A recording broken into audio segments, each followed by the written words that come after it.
This is my little setup, currently sitting on the toaster. So this is the state of my kitchen table, and it's not the end of the world. I'm not going to stress about it. I say that, I'm stressing. I always think, oh my goodness, I'm not going to be ready in time. Oh. Telling myself I will be fine. I will.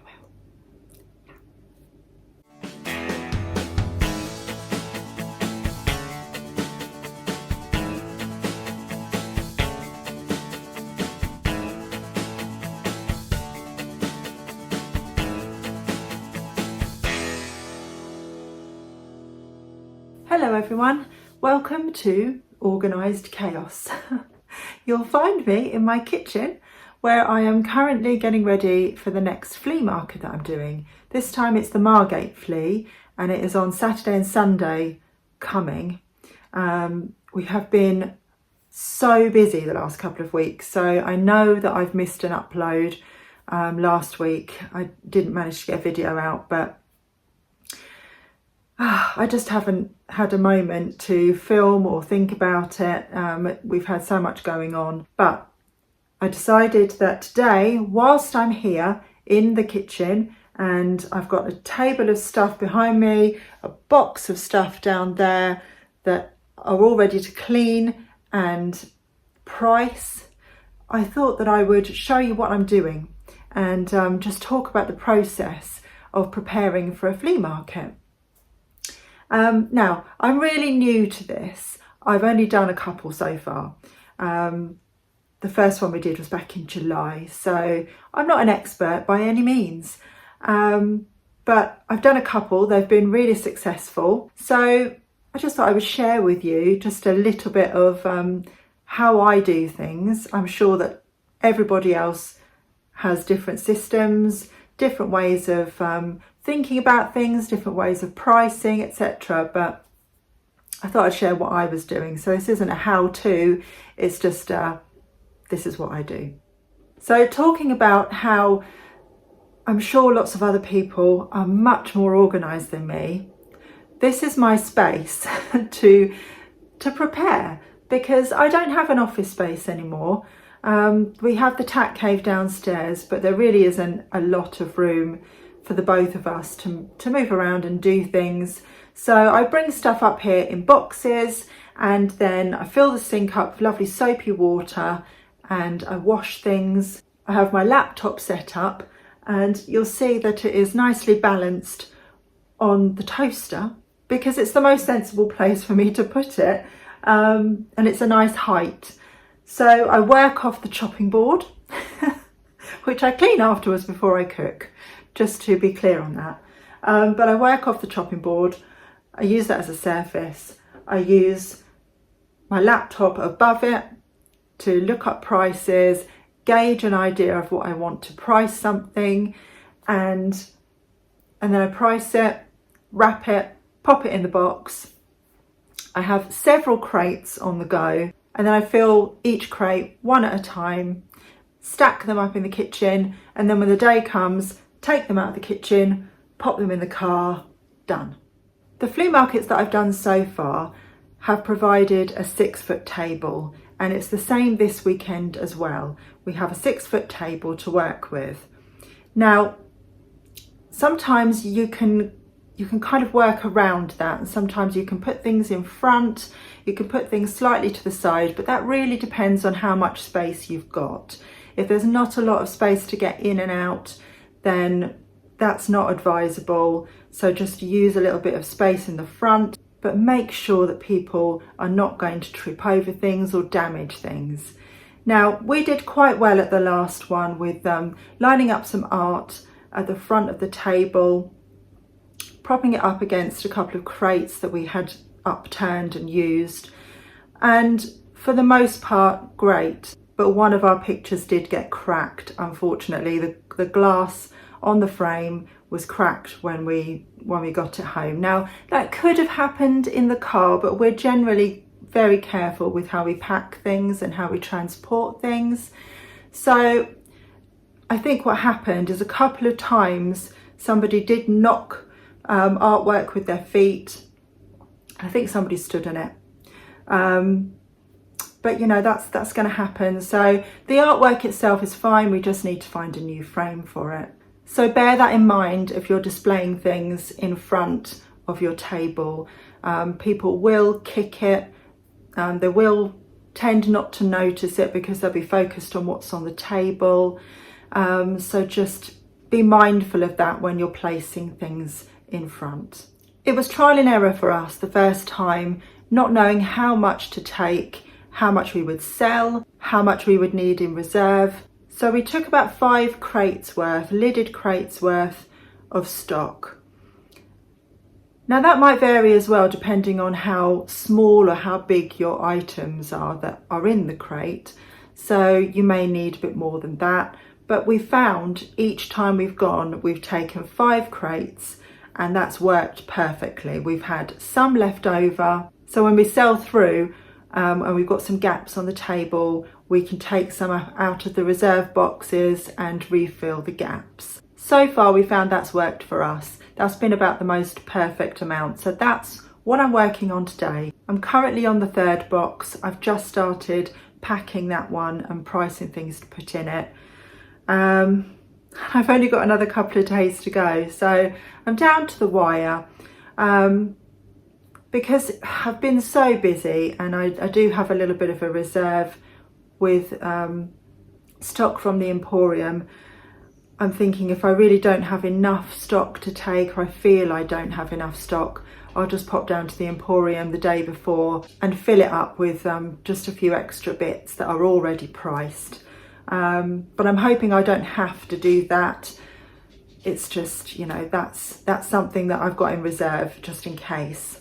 The other alternative is that I could just pack some things, wash some things and pack it without pricing if I'm really down to the wire, and then that can be my reserve box and I can potentially be pricing that, or I can price it as I put it out. My experience at the deal Flea, which I've done 2 of so far, is that I haven't had a lot of downtime to do that. It's been quite busy. But if I've got Nick with me, then I can ask him to just serve people whilst I look something up quickly and get a couple of prices. So that's not the end of the world. I do have that as an alternative. And then the worst comes to the worst. I just don't take as much stock as I normally do and I spread it out, and it's not the end of the world. I'm not going to stress about it. I say that I'm stressing. I'm actually stressing because I always do. I always think, oh my goodness, I'm not going to be ready in time. But I'm telling myself, and I'm telling you, if you do one as well, it's not the end of the world. It is what it is. Just, yeah, you'll be fine. And I will be fine. I'm telling myself, I will be fine. I will. So my system for pricing, I've talked about this in another video, that I generally look up the prices on eBay and then I price it a bit lower than that.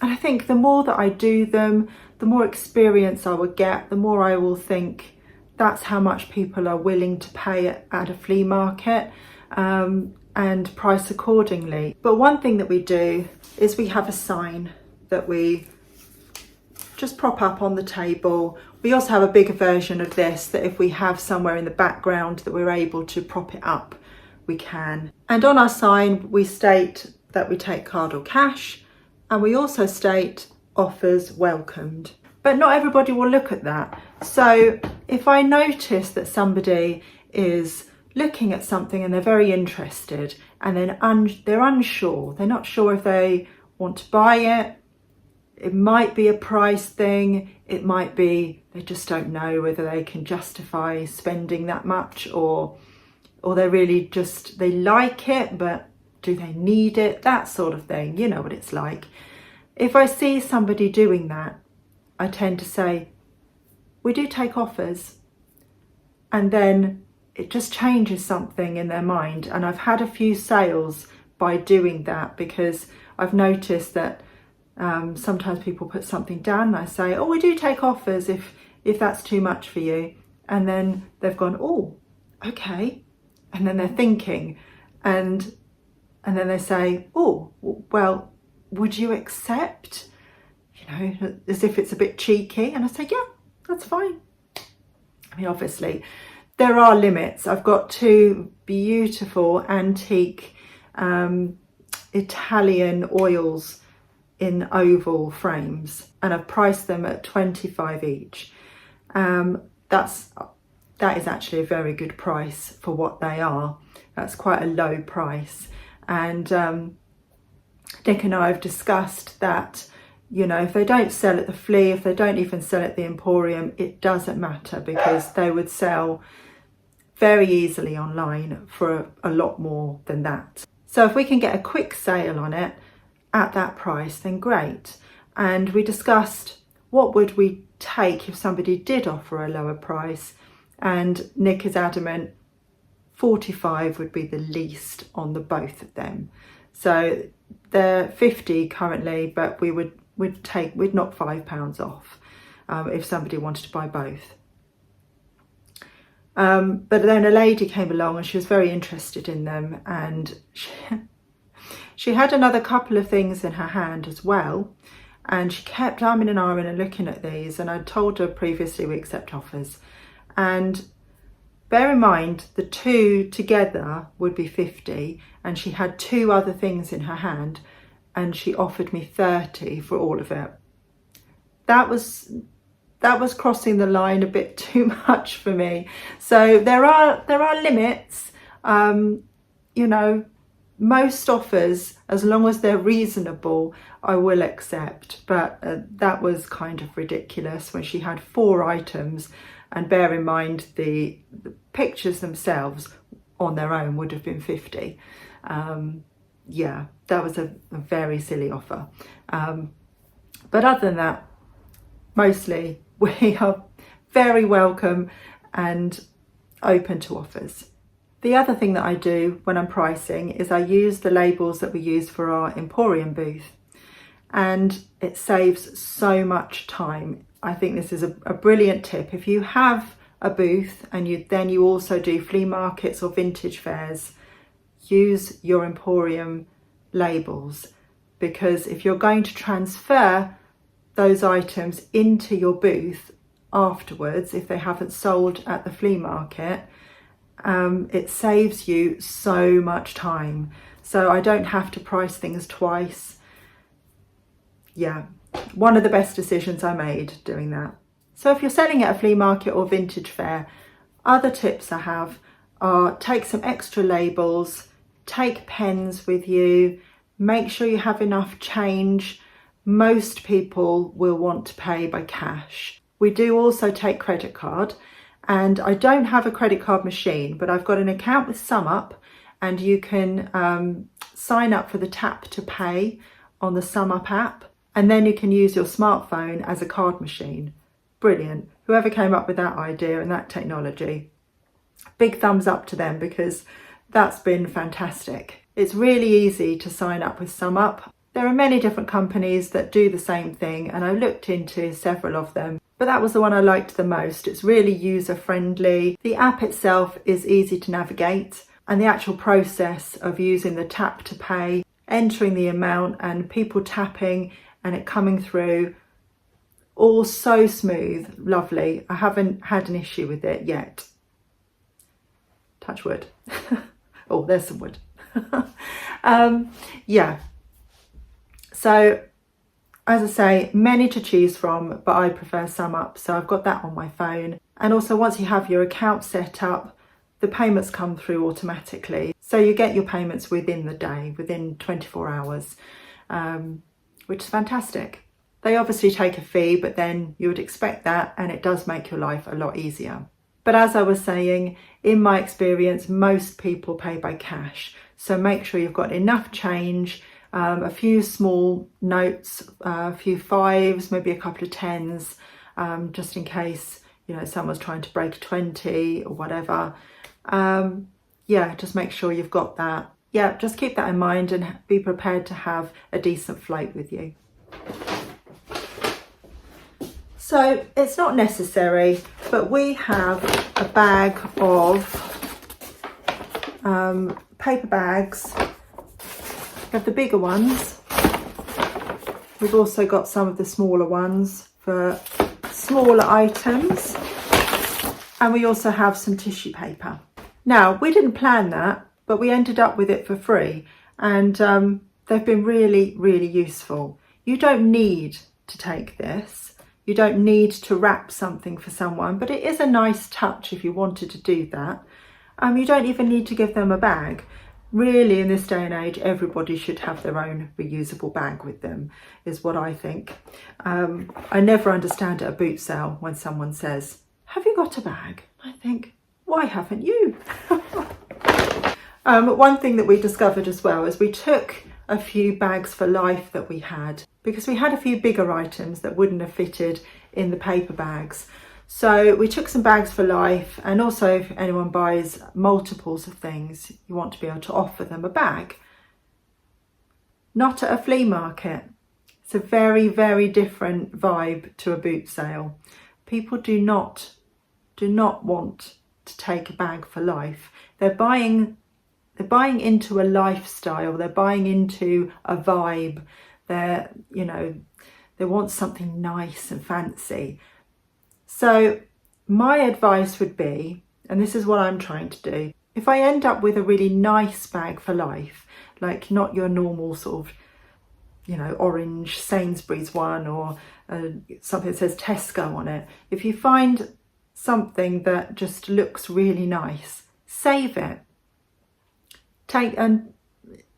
Stash them away. Take those with you, because people like a nice bag, but they don't want your run-of-the-mill Tesco's or other supermarkets are available. So I would advise that. That's what I'm trying to do now. I'm stashing away nice bags, because I had a few people refuse it. You'd say, "Would you like a bag?" They'd be like, "Oh, okay," because they didn't actually have one on them. They'd be like, "Oh, yes, okay." Got arms full of things they bought from other places and just bought something from you, and you offer them a bag for life, and they're like, "Oh, do you know what? It's okay. I can carry it." Yeah. It really made me laugh. So yeah, keep that one in mind as well. Most venues that put on flea markets or vintage fairs or anything like that, they tend to have a cafe. If they're in a town, there might be something available that you can walk to. The Deal Flea, the first time they had somebody from a local cafe had a stall there, and they were doing coffee and cake and things, which was great, but it was over lunchtime and the only vegan thing they had was vegan cake. So that's what I ended up having for lunch. The second time around, I was prepared and I took my own lunch. So I just packed myself a salad. I always take a flask of coffee as well. And even if there is coffee or a cafe available, A, it's cheaper to have your own coffee, and B, if you're really busy and you just don't have the time to get away from your stall, then you've got something with you. So yeah, take a flask of tea or coffee or whatever you like, and some water with you as well. And I would also advise taking a sandwich or just packing a salad or something that you can just nibble on while you're there, because they generally tend to go over lunchtime. So that's what I'm going to do next time. It worked really well the last time. But I do know that at the Margate Flea, they have got a cafe in the Margate Caves. But being vegan, I don't know what they have available. And as I say, I struggled with the Deal Flea because the cafe downstairs didn't have anything vegan. They didn't even have any alternative milk. So as I say, the only thing that I could eat was the cake. So I learned that lesson, and I'm just going to be prepared next time. A couple of other tips is make sure that your crates are manageable, or have somebody with you that can help you carry it if not. The size of the crates that we use are a really good size in terms of they're not too big and they don't get too heavy because you can't overfill them. So yeah, that's a good tip. because you don't know if you ain't going to end up being upstairs. The deal Flea has a lift, so there are a lot of people that take a trolley and they fill their trolley and go in the lift, but we tend to take manageable crates and then we can just carry them upstairs, and it also doubles up as a good workout. It's not necessary and vital, but I would take something to cover your table with. I always take a white tablecloth.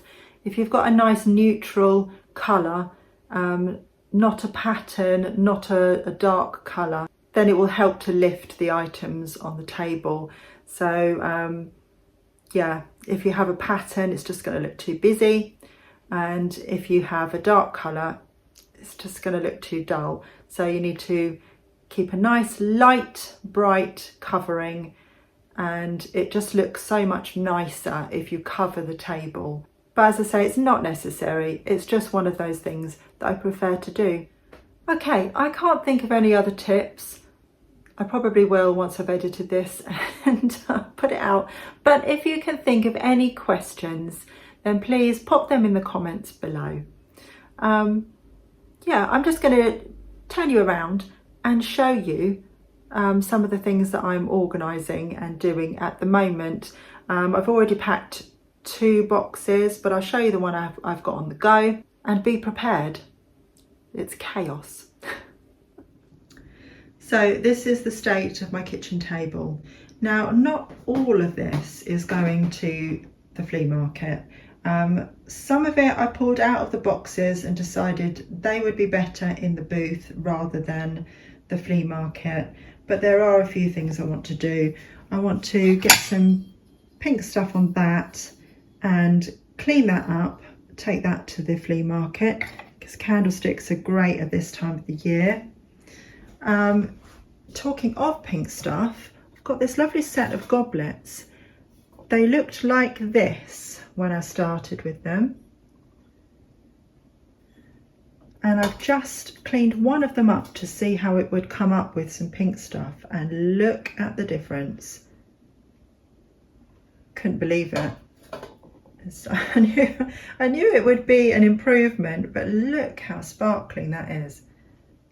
So this is my little setup, currently sitting on the toaster, but it's the perfect height. And I split my screen so that I can amuse myself by watching a little bit of YouTube whilst I'm researching prices. And then I use my chopping board to price things. So I have the item that I'm pricing, my stickers from the booth, pens, and over here on top of the dryer is my little bag of tricks. So here are, excuse Jeff barking in the background.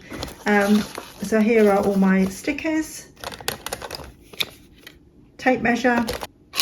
This is a box of safety pins, ribbon to tie things up with and make them look pretty, scissors, Sharpies, labels. What else? Oh, magnifying glass and elastic bands. I also have some plain labels in case I need those as well. So yeah, oh, and sellotape.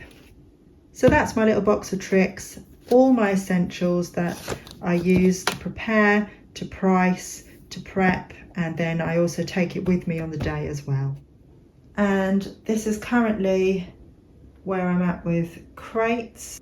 These 2 are full, and this is the one that I've got on the go. I need to wrap this vase. I've just priced that. I'm not wrapping these because that's wood, that's tin. Obviously I've got material remnants as well. Oh, these are the Italian oils that I was talking about. Let me get one out and I'll show you. They're absolutely stunning. Right, well, I hope that was interesting. I hope it was helpful in some way, but if not, I hope it was at least entertaining. If you do vintage fairs yourself or flea markets or something similar and you have some tips, some that I may not have mentioned, some that I may not have thought of, then please pop them in the comments below, because I'd be really interested to know what you do. Also, it'd be really interesting for anybody watching this and reading the comments to get some extra tips as well. It's getting dark outside, so I really need to crack on and carry on pricing stuff. So I'm going to love you and leave you, and I will let you know how the flea market goes at the weekend. I'm really excited about it actually. Hopefully it will be a success, but it's new to us, so you just never know how it's going to go. All you can do is prepare and show up. Anyway, wish me luck, and I will see you in another video very soon. Take care everyone. Bye for now.